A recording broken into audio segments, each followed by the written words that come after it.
What's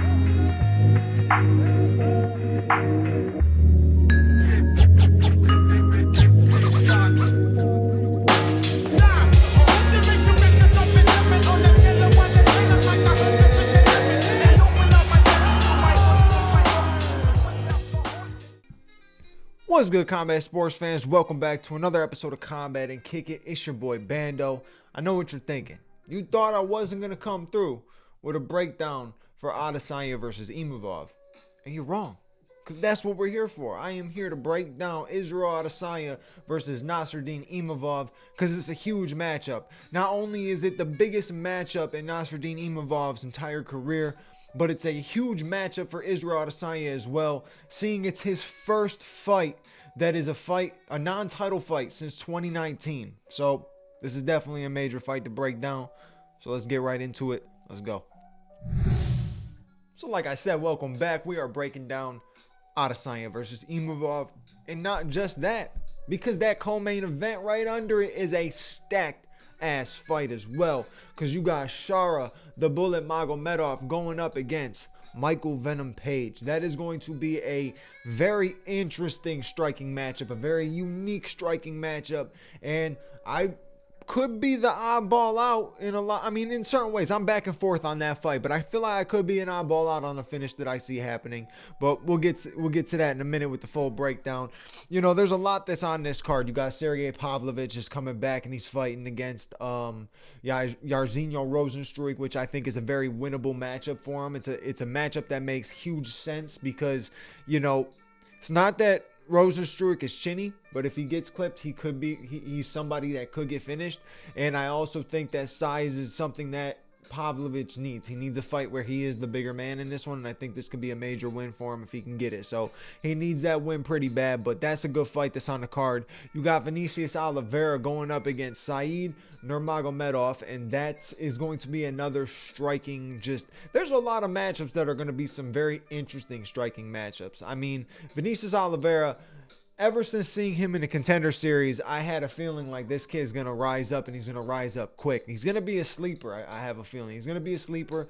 If he gets past Said Nurmagomedov, which would be a fantastic win for him, something that's really speaking volumes to his skill set, especially with the striking. Obviously, we saw him get the dope finish. He's had an extremely dope finish, but, you know, not that Bernardo Sopaj isn't a big name, right? You're definitely looking at somebody like Said Nurmagomedov is just like that next step, and it is a favorable matchup because it is a striking matchup. It's definitely going to be striking. It's going to be some flashy strikes. You're going to see some flying shit from Oliveira. You're going to see some spinning shit from Nurmagomedov. So it's going to be a good fight.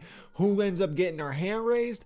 Man, I've been rocking with Vinicius Oliveira since the jump because he won me one of my first parlays that I ever put on the Contender Series. So ever since then, I kind of been rocking with him, you know.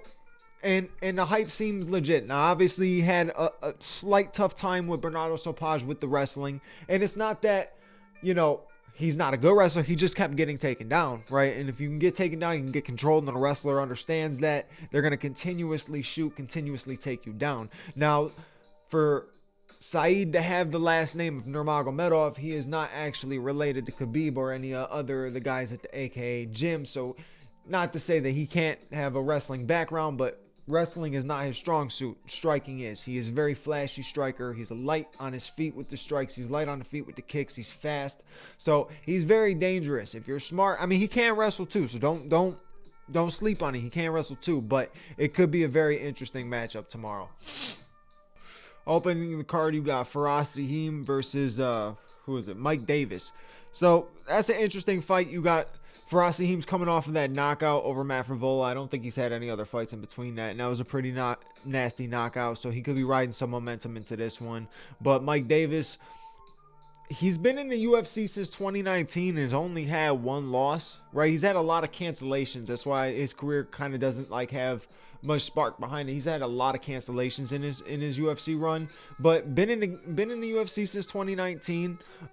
Came out with a debut KO, and then second fight had a tough second fight to go up against Gilbert Burns. Unless that was the first fight, I'm not 100% sure which it was, but he ended up getting submitted by Gilbert Burns. So that's really not like a bad loss to have. I mean, Gilbert Burns is a beast, so to see somebody who's 11-2 in the UFC, who's been in there for a little while, you know, it's very interesting. He is the favorite coming into this fight. I think all around, he is just the better fighter. Like in terms of striking, to mixing it up with a little bit of takedowns, a little bit of wrestling. But I just think overall, him as a martial artist, he's just a tad bit better, right? A tad bit better. Now for Asaheem, he's interesting, right? He's interesting. I didn't think he had any power or any pop. Maybe I'm right about that. And Matt Frivola's chin has just been cracked so many times that, you know, the right shot's going to do it. I don't know what's going to happen. I think clinch work can be a beneficial place for him. He needs to just try to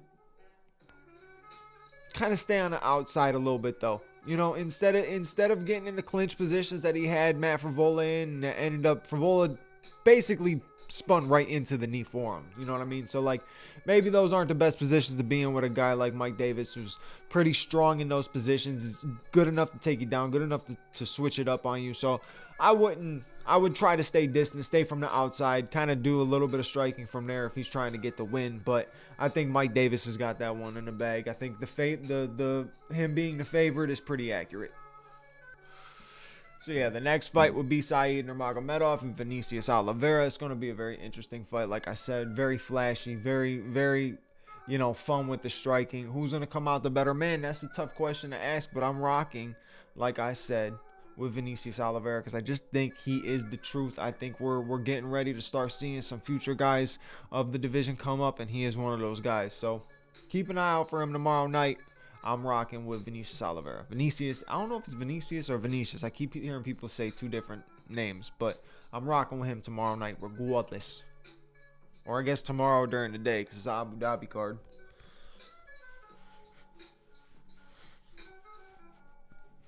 Moving on to the heavyweight banger, Sergey Pavlovich and Jairzinho Rozenstruik. Like I said, Pavlovich needs this win. There's no ifs, ands, or buts about it. He has to go in there and get this win. Obviously had a tough loss against Volkov. He didn't take it very well. He's got to use that anger in this fight and go in there looking to take Rozenstruik's head off. He has to bum rush him the exact same way that Francis Ngannou did. Give him zero respect on the feet. Put him on his back foot. Crack him with something. Don't give him a second to breathe. And I think that's the way that Sergey Pavlovich can get out of that fight. Now, if he doesn't, right, and the power isn't the thing that's taken over, Rozenstruik is very interesting with his kickboxing sometimes. I mean, he can stay from the outside just snapping leg kicks and end up getting one of the most boring heavyweight decisions, but he can get it done, you know what I mean? So he's either going to crack you, get you finished, or he's just going to hit you with a lot of leg kicks and a couple decent shots from here and there. But I think Pavlovich needs to bum rush him, get inside, close the distance very, very quick. Don't give Rozenstruik any time to think and just go all out. Go for it straight up. Go for the KO in the first round. And that's usually not the best advice for any fighter, but you're a heavyweight who is known to hit that hard. Bro, just go in there and even just feel it. Just feel it. Feel like you have that power that you could just touch his chin and he's going to sleep. Get in there, get it done, and that's the best bet for Sergey Pavlovich. Now, this co-main event, obviously, is going to be a crazy co-main event. Anytime you see Michael Venom Page's name on a card, you know it's going to be a flashy type of fight, interesting fight. There's going to be fun taunting. There's going to be a lot of different, like, gamesmanship is what I would say. He isn't always the most exciting, right? Because he's looking for one moment a lot of the times, right? He's not looking to take over a fight and look like he is so damaging. He almost just makes guys look dumb in there. Instead of actually looking like he won the fight because he's just overall better, he basically won the fight by making guys look stupid. If you go back into his career, his fight with Rickles, you can see that when OG quit on him. He quit on him because he was getting so damn frustrated he couldn't do nothing to him. Right, Michael Venom Page would just hit you with a quick jab and get out the way. Now, that was Bellator, and this is a different level of competition. This is the Bullet being in front of his home, not his home crowd, but his people. You know what I mean? He's favored in this area, right? So he's gonna have a lot of people backing him. He's gonna be rocking with the crowd. You see, he does well when he could rock with the crowd. His strikes are very flashy as well, right? Putin, he likes to throw a lot of spinning stuff. Obviously, we saw him with the spinning back fist, the double spinning back fist. Basically missed the one, lands the second one. And almost one of the best KOs of 2024. It was extremely dope. And, it shows that he's willing to get into those crazy exchanges. But that is the one thing. He gets into crazy exchanges. When people talk about him being a very good striker, yeah, he is a very good striker. But he also is open all the time to get hit. He gets hit by guys who are not that good as strikers, right? So I do see Michael Venom Page being able to land on him, right? But I think if Putin could actually pressure him and pressure him and pressure him and put him on the back foot, and don't let him dance on you, man. Really find shots that are going to damage him and make him, have to fight, have to stand there and fight. His style is so unique. His style is so different, MVP. Like, that you have to completely draw him away from the style that he fights. And that's very difficult, right? If you can't draw a guy like that into a scrap. He's bouncing around. He's just hitting you with quick little shots. He's making you miss. Then he's dancing and taunting you and shit like that. Like, it's very hard to end up even gaining control against a guy like that. That's why I feel like Putin needs to just get in there, get a little aggressive, get a little nasty with it, throw some shit up, make MVP think a little bit, and end up landing something clean. I truthfully do believe that Putin Magomedov is going to get the win. I also believe that he is going to get the KO win. And I know a lot of people are like, really? You think that? Yeah, I fucking think that. No, I'm just playing. No, for a long while, I was rocking with MVP, right? Because I can see MVP winning a decision on just points alone, right? Just point striking, landing quick shots, making the bullet miss and everything like that. But the way that the bullet does throw shots, like, all right, we can highlight that spinning back fist a million times because he threw one, missed, and threw another one and landed, right? So it's very cool, very flashy, very dope. You can continue to highlight that, but there is something deeper in that than just getting the KO in itself, right? Every combination is unpredictable with him, right? He throws a normal combination. He will finish with one more strike that is not normally following in that combination that somebody else would throw it. You know what I mean? So he is switching the game up with the striking a lot, and he throws some stuff. This is why he also leaves himself open, but he throws some different stuff. He's going to throw some different looks at Michael Venom Page. If he can cut him off at any given moment, I'm pretty sure this fight is at middleweight. Let me make sure. Yeah, so this fight is at middleweight. Michael Venom Page is known to be a welterweight.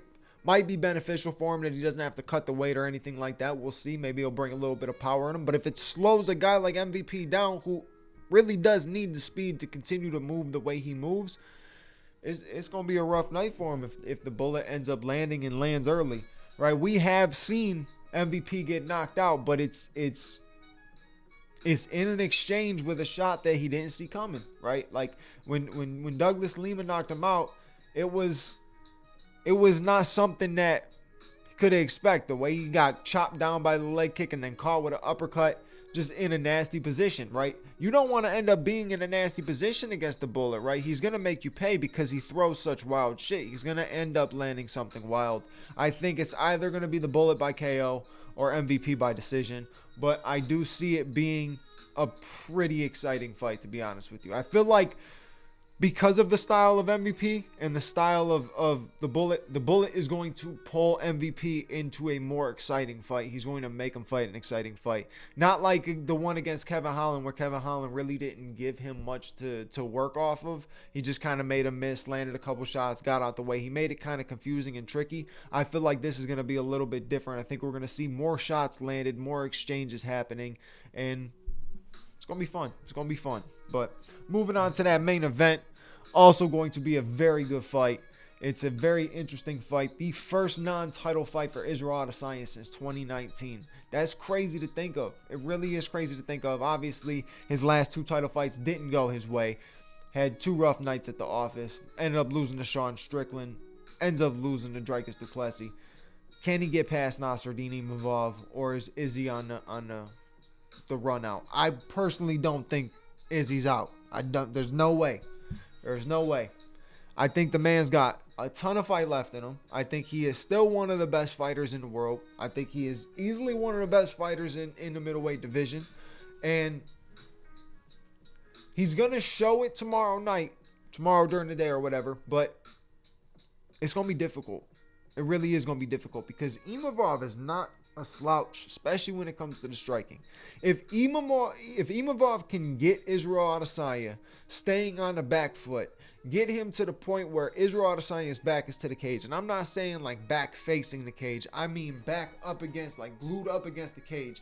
That is one of the worst positions for Israel Adesanya. Anytime he is there, even if he doesn't like get finished or get hurt, guys have success from that spot. So if Imavov can close the distance like that, even though they are pretty much the exact same size, if Imavov can close the distance, keep Izzy on the back foot, don't let him get the lateral movement, cut off the octagon, then he can have a really good night. And mix it up too. You have to mix it up. You have to shoot a little bit on him. You have to keep him thinking. There's no way you can go in there and just think you're going to strike against Israel Adesanya and win that fight. What Sean Strickland did, that was phenomenal. I think 9 times out of 10 that doesn't happen. I think Izzy pieces him up or KOs him 9 times out of 10 if I'm being perfectly honest with you. It was just Sean's night that night. You know what I'm saying? But Imavov has the skill set to pose a good threat to Israel Adesanya if he does put him off on the back foot. So Imavov's got to go in there with this mentality that he needs to get a finish. Right, and this finish is the only way he's going to get a championship type of thing. So yeah, we've seen Izzy have some unsuccessful moments up with his back up against the cage. Obviously, he tried to avoid it in the Dricus fight, but the way that Dricus mixes things up is hard to really avoid that. He caught him in a perfect time. He was running away, but you notice he didn't want to have his back against the cage. He even knows it, right? If he can meet the fight and meet Imavov in the middle, right? Make this a striking matchup. Make him work on the feet, man. Make him think. Snap the leg kicks. You got to fight this fight like you fought against Paulo Costa. The exact same way. Snapping the leg kicks from the outside. Landing jabs. Getting inside anytime that Nassourdine Imavov thinks he's in the pressure, right? Instead, let him pressure. Let him come in and make him pay. Every time he comes in, hit him with something clean, a good counter shot, a 1-2 down the middle. Izzy does very good with that 1-2 where he hits the 1-2, but he holds the 1, right? So he'll snap the jab and he'll hold it there and he'll kind of disguise that second punch coming, and then he'll snap it through. Obviously, the punch that wobbled Poatan and also finished Poatan, right? That combination does get a lot of fighters messed up because he like holds off on that 2 for a second, right? He doesn't, it's not a 1-2, it's a 1 hold and boom, then he snaps. You kind of, you're still focused on it, but he still gives you, it's a very, very small amount of time to think. Is he gonna throw that? Can I get out of the way? Or is he just, what's he doing with this hand here? And he knows exactly, as soon as you push the hand away or you move a certain way, that's where that 2 is coming, because he's so accurate with his punches, the way he finishes. If he can do some stuff like that, it will continuously keep Imavov back. Now, Imavov pressured Jared Cannonier and benefited him very much, right? I thought it was an early finish, but I do think Imavov was going to end up getting the win regardless. In this fight, he has to try to do the same thing, try to mix up the game. Don't let Izzy get comfortable. The second Izzy gets comfortable, controls the pace, controls the route of the fight, it's a 5-round decision in his favor, no doubt. Don't let him control. And Imavov's got a good chance. But we have seen Imavov lose to Sean Strickland in the striking. He was getting pieced up in the striking. But I think this is a different version of Imavov. I think every loss that Imavov has had, he's evolved a lot. He's come back. He's continuously getting better each and every fight. This is a huge one. Is he ready for a fight like Israel Adesanya? It's the only thing to give him. There's nobody else in the division unless you were going to throw him to Rob Whittaker. That's the only other option. But this is a good matchup. This is a good matchup for Imavov. If he can get past him, you're looking at #1 contender. If Izzy wins, either way, no matter who wins the championship on that next pay-per-view, that UFC 312 or whatever, whoever wins the belt, you know, there's a rematch for Israel Adesanya. Now, obviously, we got Khamzat Chimaev, who's probably the for sure clear-cut #1 contender. But anything can happen. You know how the UFC is. Anything can happen at any given moment. But either way, fantastic fight is going to happen tomorrow night. I think Israel Adesanya is going to get his hand raised. I'm going by decision. Possibly even a KO. We have seen Imavov get wobbled before. I think Izzy can get the finish. Like I said, if he puts the exact same type of style that he did against Paulo Costa into this performance, I think he could end up getting a finish the same way, around 3 or 4. But I'm rocking with Izzy for decision. I think Imavov's going to give him some very challenging moments, though. I do. I think he's going to mix it up. I think he's going to give Izzy some challenging moments at first. But I think Izzy in the corner over there is, with Eugene Behrman and everything like that, they're going to make the adjustments, and I think they're going to get the win. So, simple as that. That's my breakdown for this Abu Dhabi card. So, I appreciate you guys for listening. You know what to do. Like, comment, subscribe. Hit the bell notification button so you know when the next episode is out. And I'll catch you on the next episode. Your boy Bando is out. Peace.